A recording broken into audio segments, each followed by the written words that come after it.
Washington Irving, widely recognized as the first professional man of letters in the United States and as the father of the American short story, spent nearly 2 decades of his literary career in England and on the continent. Born in Manhattan the same week its residents learned of the British ceasefire that ended the War of Independence, Irving travelled to Liverpool in 1815 to help in the management of the family importing business, arriving almost simultaneously with the news of Wellington's victory at Waterloo.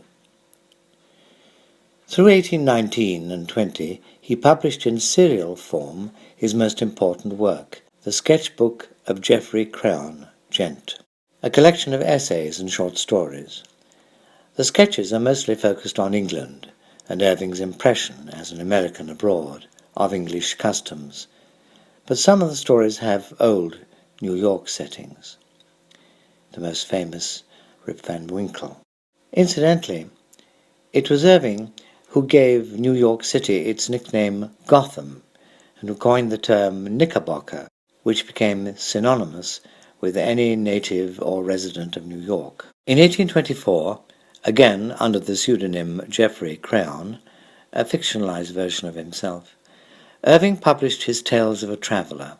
2 of the stories, Poor Devil Author and Buckthorn, or The Young Man of Great Expectations, contain possibly the most lyrical accounts we have of rural West Hampstead, West End.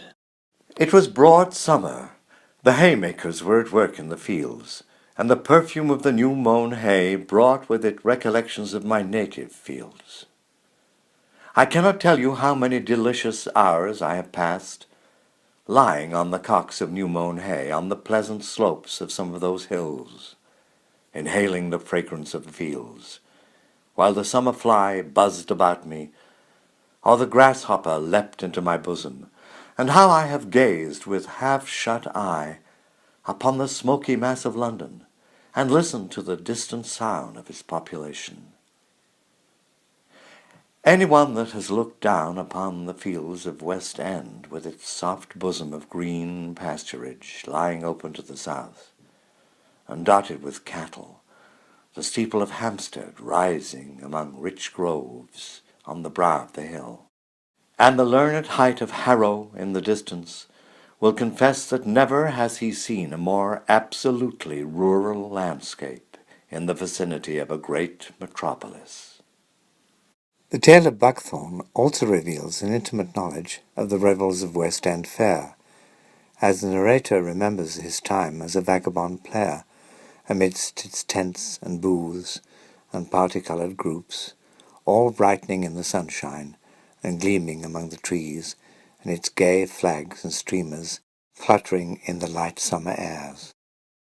200 years ago, Irving made his first poetical pilgrimage to Stratford-upon-Avon, and became one of the first tourists to describe Shakespeare's birthplace, encouraging other Americans to follow in his footsteps. This is his description, written in the guise of Geoffrey Crayon, of the Bard's grave in Holy Trinity Church.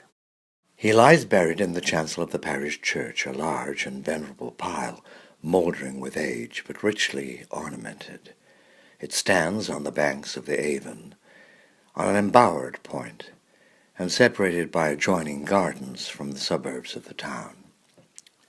Its situation is quiet and retired. The river runs murmuring at the foot of the churchyard, and the elms which grow upon its banks droop their branches into its clear bosom. We approached the church through the avenue of limes, and entered by a Gothic porch, highly ornamented with carved doors of massive oak.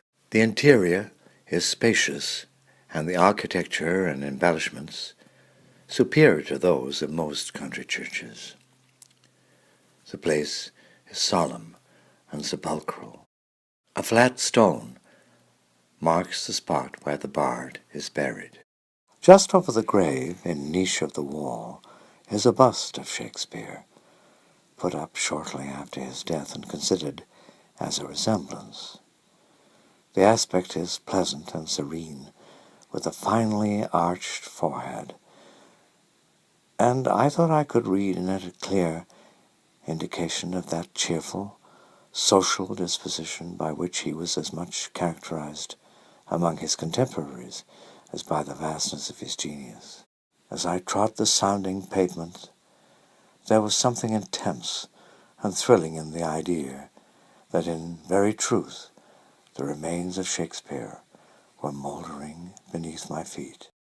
It was a long time before I could prevail upon myself to leave the place, and as I passed through the churchyard, I plucked a branch from one of the yew trees, the only relic that I have brought from Stratford.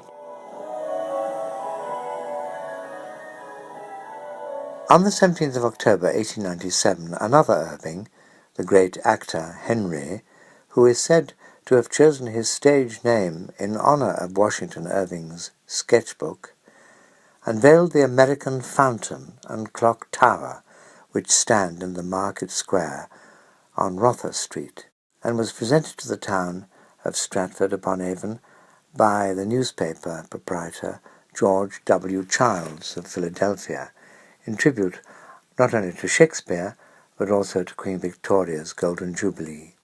The fountain's lower stage has gabled diagonal buttresses capped with the British lion and American eagle, and it bears on the western side a quotation in praise of Shakespeare by none other than Washington Irving. 10,000 honors and blessings on the bard who has gilded the dull realities of life with innocent illusions.